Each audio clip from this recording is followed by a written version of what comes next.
If you've been around Huntington for the last several decades, then you are no stranger to the fact that flooding happens on 5th Avenue. News Channel 3's Ariana Mintz spoke with the city today to check in on plans to help mitigate that flooding.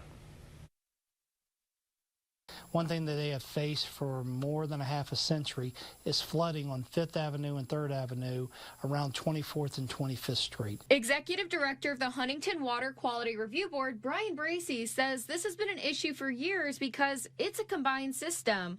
So that means that the stormwater, all the rainwater and sewer are in the same pipes. And so when we get heavy rain events, the pipes fill up, the water has nowhere to go, and it sits on the surface of the streets. And the more rain we get, the more water sits on the surface, causing obviously flooding. To help out with the flooding downtown, the Sanitation Department has ongoing plans for 24th and 25th Street.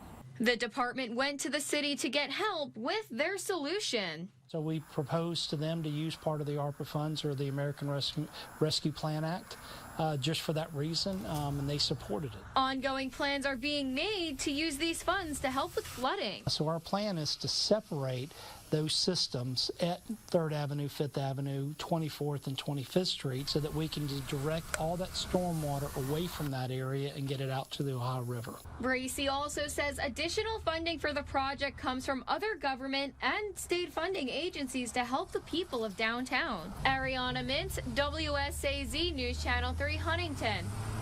The department says they're nearly 30% of the way through the design work, and they are hoping to start construction next summer.